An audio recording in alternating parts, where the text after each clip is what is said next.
Right now at 5, big traffic slowdown. Why it seems this troublesome stretch of Highway 26 near the coast has grown even more notorious. Plus, we feel like we're being held captive in a building that doesn't work properly. A group of seniors stuck at home for the holidays. They say the elevator in their building has been broken down for days.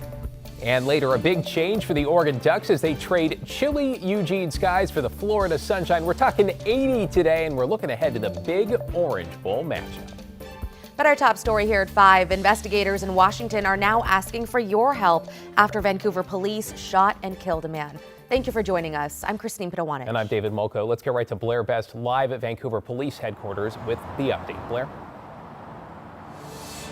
So this happened just a few days after Christmas, and state investigators are releasing little information. But today we went to the home where it happened, and we could see bullet holes in the side of the garage. And those living there were emotional, and they didn't want to talk with us. But now state officials are asking anyone with information to give them a call by using this tip line. Should be there up on your screen, as they look into what led up to this deadly shooting. But here's what we know tonight. Saturday, just before midnight, Vancouver police responded to this house on the corner of Northeast 46th Street and 132nd Avenue. Police say a man was outside pointing a gun at a woman inside the home, and that he had fired at least one round. Police say when officers arrived, the man turned the gun on them, and that's when 2 officers shot and killed him. I thought I heard shots, but I don't know. It sounded like 22s. When you heard that an officer shot and killed someone in your neighborhood, what did you think? I was very shocked and very surprised, and I was very concerned for my safety. 3 Vancouver officers, including a witness officer, are now on critical incident leave. This is the first officer-involved shooting in Vancouver this year.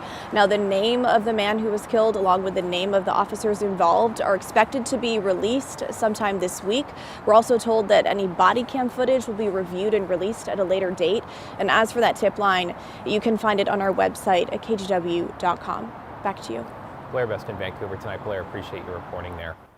Well, meanwhile, Portland police are investigating a deadly shooting last night in Old Town. Authorities say one man was killed and a second injured around 11:45 on Southwest Ankeny near 2nd. At this point, there is no word on any suspects or arrests. Anyone with information should contact Portland police.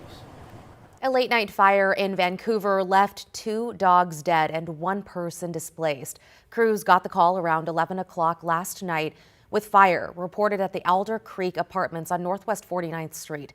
They found the fire in a unit on the 2nd floor and kept it from spreading to other apartments. While no people were hurt, 2 dogs, as we said, did not make it out.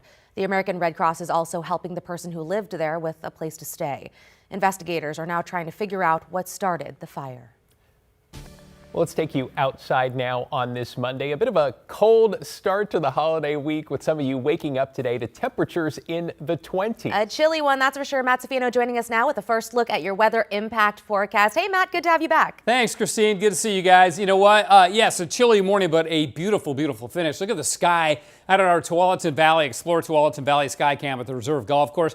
Just fantastic. Colors are great. Salem, again, seeing some really great color there. 42 degrees. Now that the sun has set, temperatures are going to drop into the 30s and through the 30s for a lot of folks if it's not windy at your house. Now, this morning it dropped to 29 in Scappoose, Hillsborough, and Vancouver. Portland dropped to 32, but notice it was 6 degrees warmer at Troutdale because the east wind kicked on in, and it's going to stay with us. So that's really having an impact on the temperatures here on the west side. Over on the east side, just cold. 18 in Bern, 17 down in southeast Oregon, 13 up in Joseph for the morning low. Now, let's go back to the winds for a second here. This is our wind gust forecast. Notice the colors go right up to the west hills and then east through the gorge, but they maintain themselves through tomorrow afternoon. Gusts about 35, 40 miles an hour out in Skamania, the western part of the gorge. Our temperatures, though, will only drop into the mid-30s because of that wind, but if you are protected from the wind, then you'll drop to the upper 20s. Areas of frost. Some places may get fog, but more likely frost. We're going to stay dry through New Year's Eve. Rain will roll in on New Year's Day. I'll let you know exactly when in a bit, guys. Back to you. Okay, sounds good. Thank you, Matt. New at 5, Washington County Sheriff's deputies were preparing today in case of a threat at a school. The tactical negotiations team was at Hillsborough High to train for everything from active shooters to medical emergencies. The deputies work with firefighters and medical personnel to make sure they are all on the same page. They also rotate the schools used for trainings so they won't be going into buildings for the first time in case of a real emergency. It is extremely important for officers to be familiar with campuses like that, not just for something like active threat, but even a medical emergency where you have a large campus and police officers need to get to a specific area very quickly. Well, some students also had roles to play, with some pretending to be injured and others giving information to the responding crews. Holiday travelers, beware the bump, because the infamous spot on Highway 26 near the Oregon coast is no longer just one trouble spot. According to ODOT, it's now actually 4 bumps. That's a lot of damage to your car. Let's get right to Libby Dowsett live along Highway 26 near mile marker 13. Libby, sounds like there is no quick fix here other than slowing down. Well, guys, they tried lowering it to 25 miles per hour in this area. Now it's down to 5 miles per hour, hoping to prevent drivers from hitting this trouble spot and catching air. This one, it's real. It's really a bump. Local drivers like Becky Varner from Astoria know to slow down at the bump. But she says many others either aren't seeing the new signs or aren't taking them seriously. We've seen their tires come off the ground and kind of land a little sideways. ODOT crews just repaired this area in August, improving the drainage and smoothing out the rough spots. But with all the recent rain, ODOT says the slide has been reactivated, and now multiple spots of pavement are moving and creating bumps. Because of all of that water, and that is a known landslide area, and all that water has to go somewhere, and it's just pushing the road up. Like, we saw the guys working there. That was the indicator something's going on. But I feel like they should do a little bit of a better job to have like a warning signs. We counted half a dozen signs leading up to this point, warning drivers to slow down. But we gotta say, we've seen a few cars catch air, especially as they head eastbound right at this point. With no project planned for a permanent fix, ODOT says it's forced to keep the signs up and make repairs when it can as they brace for more rain in the forecast. And we hope everybody will pay attention to the trip check and the warnings, and maybe even use an alternate route if they're trying to get to the coast from Portland. I know there's got to be a solution, but I don't know what it is other than building a bridge over it. Well, and ODOT says the movement in this area is happening as fast as crews can keep up with it, really. And so they say with a permanent fix costing millions and millions of dollars, they say for now, obey those signs, take heed. Back to you guys. Oh my goodness, gotta slow it down to 5 miles per hour. Gosh, thank you, Libby. And remember, one of the other major routes to the coast is still down to 1 lane in the Glenwood area. The pavement on Highway 6 slid following rain earlier this month. Look at that crack. Wow. We checked in with ODOT today, who says they don't have a timeline for when repairs will be finished. Crews are still working to remove the unstable material before rebuilding can begin. ODOT is asking people to take an alternate route if possible. In an update tonight, opponents of several new transportation taxes and fees passed by Oregon lawmakers this year say they turned in additional signatures today in order to give voters the final say next November. The chief petitioners report gathered more than 250,000 signatures in all. That's more than triple the number they needed. The Secretary of State's office still needs to verify they have enough legitimate signatures. It's a process that's happening right now. Meanwhile, the taxes included in that referendum will be on hold. They include a gas tax, a payroll tax hike, an increased vehicle title fee, an increased vehicle registration fee. The rest of the transportation package will go into effect on Thursday.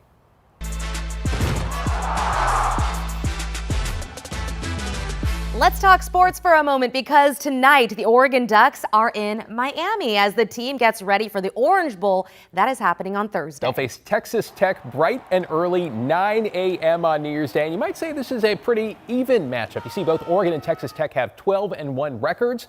Both have top 10 offense and defenses. The Ducks, though, have won all 3 previous meetings against the Red Raiders, the most recent, though, in 2023. And according to the coaches, there is another advantage. While the Red Raiders will have gone nearly a month without a game, the Ducks last played on the 20th. I feel different. I feel like we've been in a better rhythm compared to last year. We had a really long layoff, as we all know. We've certainly been rolling and not taking much time off here. So, we've been into the groove of things. It's been a real natural process, kind of 1 week to the next game plan standpoint. Sounds like they're feeling good. Guess what? Orlando Sanchez is feeling good. Flight south and east. He'll have live coverage leading up to and following the Orange Bowl from Miami. Look for his reports here on KGW starting at 4 tomorrow and throughout the next few days on KGW.com and on the KGW mobile app. Soaking up some sunshine. Yeah, lucky guy. And by the way, you can catch the Trailblazers in action on KGW tonight. Tip-off at 7:30. They're taking on the Dallas Mavericks at Moda Center. Art Edwards will have all the highlights on KGW News at 11. But for now, straight ahead on KGW News at 5, mounting frustration for some seniors living in a Vancouver apartment building. Why some say they have been stuck in their homes over the holidays and for nearly a week. Plus, it's a big change for Oregon State Parks. The fee, that's doubling next year. KGW Plus TV app, streaming 24/7. Local news from the team you trust. Track how the weather will impact your day. Breaking news live from the scene. All the local news you need. KGW Plus. Download on your TV and watch for free. On Weather Impact Alert Days, stay informed, prepared, and connected with KGW and KGW Plus. Coverage that alerts you to what's coming and how it will impact you. Watch extended weather coverage on KGW Plus.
We have now issued a weather impact alert. We could expect conditions in some parts of our area to change drastically pretty soon, right? And very quickly, yes.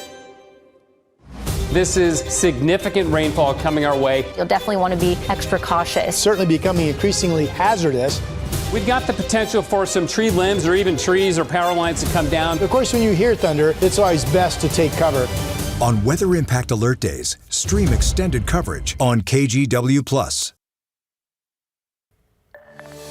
Developing tonight, some residents in a Vancouver apartment building say their holidays took a big hit when the elevator failed and the hot water went cold. It's now been a week and the only elevator is still out. Tim Gordon is in the newsroom for us after visiting residents there today. Tim, what'd they tell you? Well, Christine, they are not happy and they say it's par for the course at the relatively new apartment building. They hope some exposure will get some action.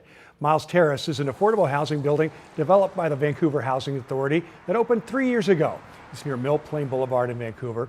We spoke with a group of seniors today who say the last week has not only been inconvenient, but downright dangerous, especially for those with mobility issues or other disabilities.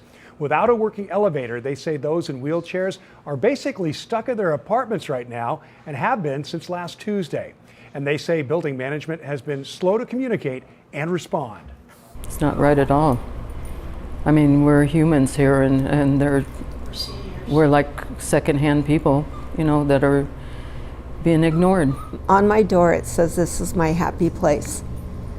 I'm sad today because we've all struggled for the last week and I shouldn't have to sit in my room and worry about the 68 other people here, but I have. So while we were there, residents got a text that the hot water was working again. We checked and it was. so there was some relief there. But the elevator still down with no timeline for fixing it. Now, I spoke with the owner of Key Property Services this afternoon. He says they had people working to fix what they could, including a technician who got the elevator working. But the fix failed, and now they're trying to get the repair company to return. In the meantime, he says they contacted anyone with disabilities to offer them alternative lodging, but had no takers. And I should note that's an assertion the residents we spoke with dispute. Christine? Yeah, appreciate your reporting on all this. Thank you, Tim. If you love Oregon's outdoors, listen up, because come January 1st, Oregon State Parks year-long permits will cost you more. The price will be doubling from $30 to $60 for Oregon residents. It'll be $75 for out-of-state residents. The day use fee, though, will be staying the same at $10 for parking. Mike Baden with Oregon State Parks says despite rising costs, fees have stayed the same for years, so the change is necessary. But Oregon Parks and Recreation Department, we're facing a budget shortfall in this biennium. So in order to keep things moving easily and smoothly, and just to kind of keep up with the rising costs, we do need to make some adjustments to our fees. So that budget shortfall he mentioned is to the tune of about $14 million. He says State Parks gets most of its money from park user fees and the Oregon Lottery, which is decreasing. They don't get help from the state's general fund, he says. Other changes involving parking fees at additional state parks and potential rule updates around campsite cancellations and refunds are planned for the winter and spring. Matt's back with us now. Belated Merry Christmas, and it was a beautiful holiday weekend, all things considered. To both of you as well. And it was a good holiday weekend, and it's pretty outside right now. Yes. I mean, yes, the mornings are cold, but not brutally so. And then we end up with sunsets like this. We're hanging on to the fading light here, but this was an amazing display of color about a half an hour ago. We'll share that with you on our later newscast and time lapse. Up at Timberline, it's 28 degrees there in the Mount Hood National Forest, and east winds, but they're not too strong there. They happen in the gorge. We had a gust over 60 miles an hour at Corbin. Up at the Oregon Zoo, the lights are still lit. Lots of people enjoying this dry evening. A little bit chilly, 41 degrees up at the zoo right now, but the winds are calm and the sky will remain starry and bright. Now this morning, it dropped to 29 in Hills Road, 29 in Vancouver. Portland dropped to freezing, but it was warmer in Troutdale because those east winds picked up last night. Hood River, though, where there wasn't as much wind, was also down at freezing, and it was in the 20s in the Hood River Valley as well this morning. Our highs were in the mid-40s, about average for this time of the year. So yes, mornings are cold, but the afternoons are about the way they normally are. At the end of December, Brookings made 60. Wow, nice on the southern coast. 31, the high at Joseph, never got above freezing.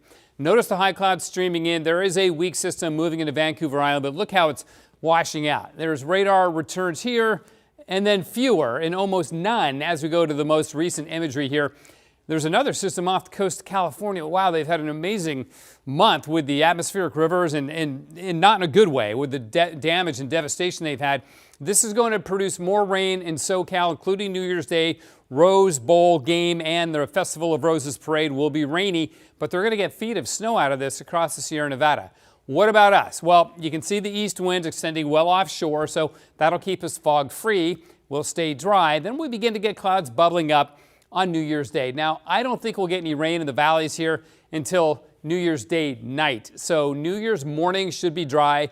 New Year's Eve will be dry. Then we get some rain coming on in. It's fairly warm at first, but over the weekend, the snow level drops back down below 4,000 feet. We'll get a few inches up in the Cascades, but this is not a pattern that's going to bring feet of snow to the Oregon mountains, unfortunately. Then east winds as we begin the work week next week, and rain likely around the middle of next week yet again. Now, the rainfall forecast, the good thing is for us in northern Oregon, this is non-impactful rain in terms of flooding or additional landslide threat, anything like that. Only about 1/10 of an inch through Friday morning, and as we go through the weekend, we get more, but even as we go into next week, we're up to about 3/4 of an inch. That's a multi-day total, but look at the southern Oregon coast, 2 to 4 inches, Bandon and Brookings. So that's where they're going to see the most rain, and the snowfall forecast reflects the rainfall forecast, meaning that we don't get that much, but we'll get some over the weekend to freshen up the slopes. I was skiing the last couple of days, and considering the coverage and that our bases are a little bit low for this time of the year, is actually pretty good. Okay, downtown Portland right now is 43, freezing level 12,400 feet. On the coast, mostly sunny, a frosty morning, but highs will be in the 50s, so pretty good weather on the beaches if that's your destination.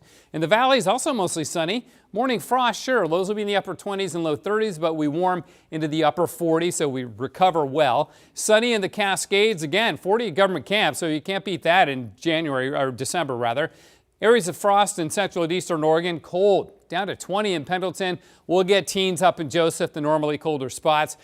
Morning frost and windy for the western side of the gorge, but otherwise sunny. And for Portland, we will be sunny. We'll have more likely frost as opposed to fog.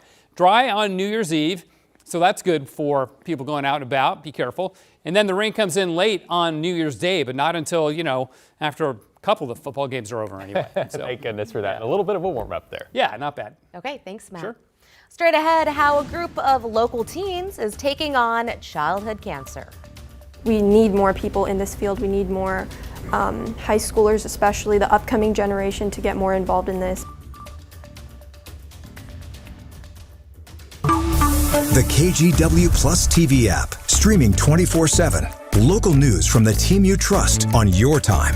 Track how the weather will impact your day. It's certainly becoming increasingly hazardous. Extended, continuous coverage of breaking news live from the scene. That snowpack is still heavy. Go deeper with in-depth interviews and exclusive reporting. All the local news you need, live or on demand. KGW Plus. Download on your TV and watch for free.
We have now issued a weather impact alert. We could expect conditions in some parts of our area to change drastically pretty soon, right? And very quickly, yeah.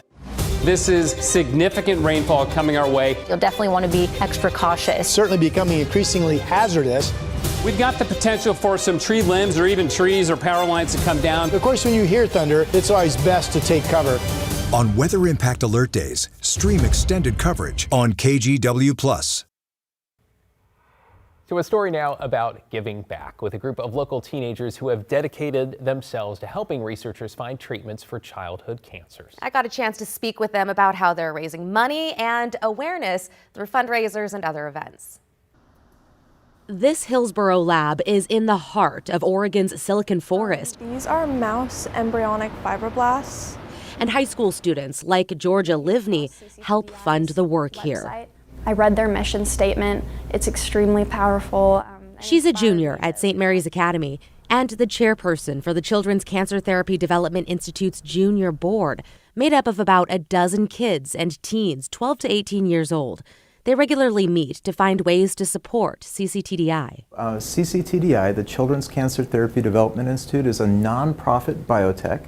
We're a spin-out of Oregon Health and Science University with a really simple mission, and that's to make all childhood cancer universally survivable.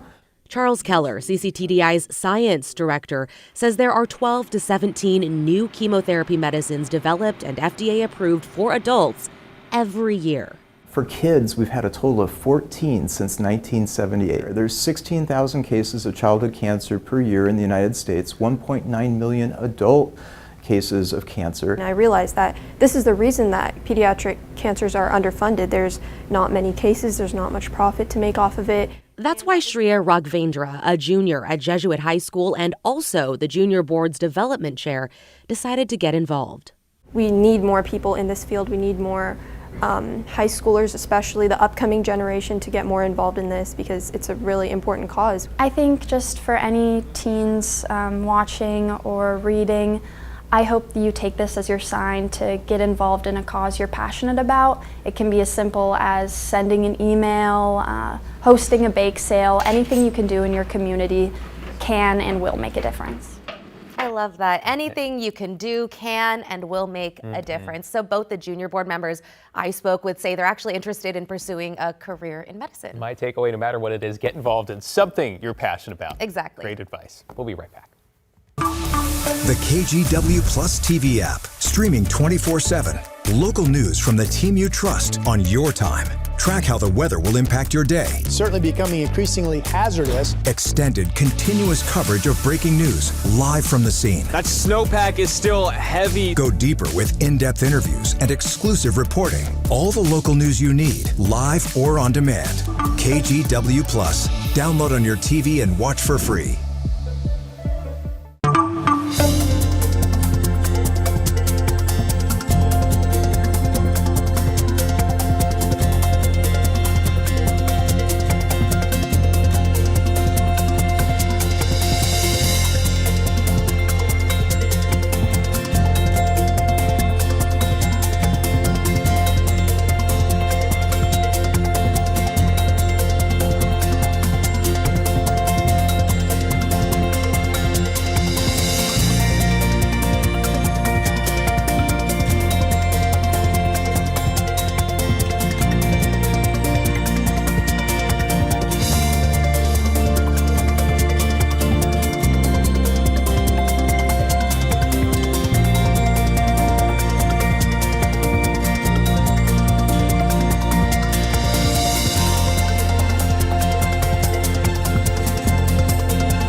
The KGW Plus TV app, streaming 24/7. Local news from the team you trust. Track how the weather will impact your day.